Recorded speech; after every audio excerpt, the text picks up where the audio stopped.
بسم اللہ الرحمن الرحیم۔ میرے حضور صلی اللہ علیہ وآلہ وسلم کی تو کوئی بہن نہیں تھی، لیکن جب آپ سیدہ حلیمہ سعدیہ کے پاس گئے تو وہاں حضور کی ایک رضاعی بہن کا ذکر بھی آتا ہے جو آپ کو لوریاں دیتی تھی۔ اس کا نام سیدہ شیمہ رضی اللہ عنہا تھا۔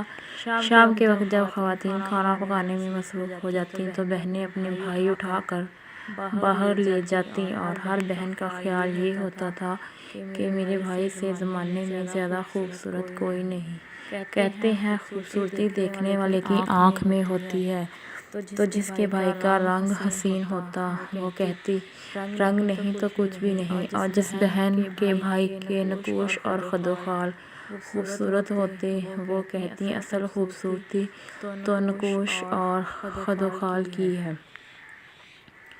13 سال کا وقت بھی گزر گیا اور آپ صلی اللہ علیہ وآلہ وسلم مدینہ شریف چلے گئے۔ جب غزوات کا سلسلہ شروع ہوا تو جس قبیلے میں سیدہ شیمہ رضی اللہ عنہا کی شادی ہوئی تھی، اس قبیلے کے ساتھ مسلمانوں کا ٹکراؤ آ گیا۔ اللہ رب العزت نے مسلمانوں کو فتح عطا کر دی تو اس قبیلے کے چند لوگ صحابہ کرام رضی اللہ عنہا کے ہاتھوں گرفتار ہو کر قید کر دیے گئے۔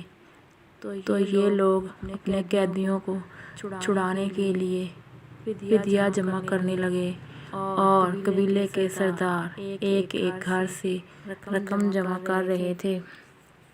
چلتے چلتے یہ سیدہ شیمہ رضی اللہ عنہا کے گھر پہنچ گئے، جو کہ اپنی عمر کا ایک خاص حصہ گزار چکی تھیں۔ اس سے کہنے لگیں کہ اتنا حصہ آپ کا بھی آتا ہے۔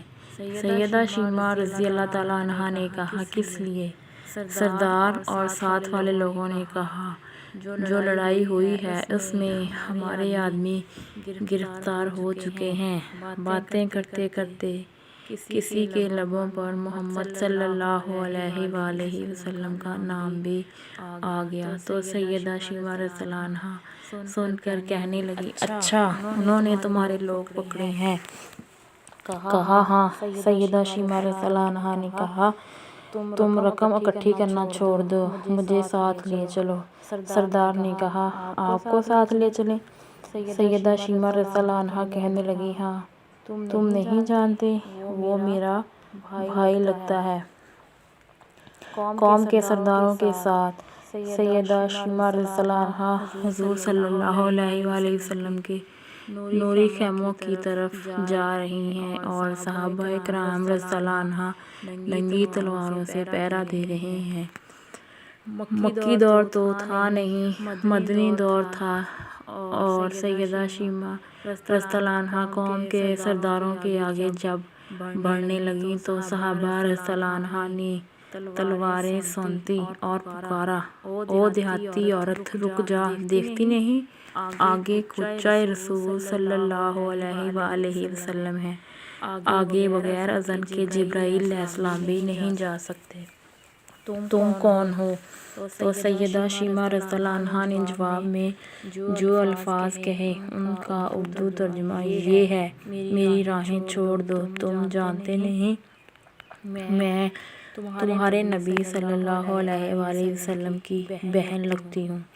تلواریں جھک گئیں، آنکھوں پر پلکوں کی چلمنیں آ گئیں، راستہ چھوڑ دیا گیا، اور سیدہ شیمہ رضی اللہ عنہا حضور صلی اللہ علیہ وآلہ وسلم کے خیمہ نوری میں داخل ہو گئیں تو حضور صلی اللہ علیہ وآلہ وسلم نے دیکھا اور پہچان گئے، فوراً اٹھ کھڑے ہوئے، فرمایا بہن کیسے آنا ہوا؟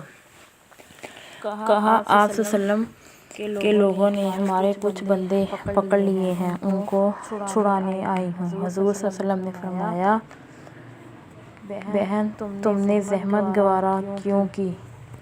پیغام بھیج دیتی میں چھوڑ دیتا، لیکن تم آ گئیں، اچھا ہوا ملاقات ہو گئی۔ پھر حضور صلی اللہ علیہ وسلم نے قیدیوں کو چھوڑنے کا اعلان کیا۔ پھر رسول صلی اللہ علیہ وسلم نے قیدیوں کو چھوڑنے کا اعلان کیا۔ کچھ گھوڑے اور چند جوڑے سیدہ شیمہ رضی اللہ عنہا کو تحفے میں دے دیں، کیونکہ بھائیوں کے دروازے پر جب بہنیں آتی ہیں تو بھائی خالی ہاتھ بہنوں کو نہیں موڑا کرتے۔ حضرت صلی اللہ علیہ وسلم نے بہت کچھ عطا کیا اور رخصت کرنے خیمے سے باہر تشریف لے آئے تو صحابہ رضی اللہ عنہ کی جماعت منتظر تھی۔ فرمایا، اے صحابہ، آپ جانتے ہیں کہ جب بھی میں قید بھی چھوڑا کرتا ہوں تو میری یہ عادت ہے کہ آپ سے مشاورت کرتا ہوں، لیکن آج ایسا موقع آیا ہے کہ میں نے آپ سے مشاورت نہیں کی اور قیدی بھی چھوڑ دیے۔ آپ جو چاہیں کریں۔ صحابہ رضی اللہ عنہ نے فرمایا کہ حضرت صلی اللہ علیہ وسلم مشاورت کیوں نہیں کی؟ ارشاد تو فرمایا میرے دروازے پر میری بہن آئی تھی۔ سبحان اللہ۔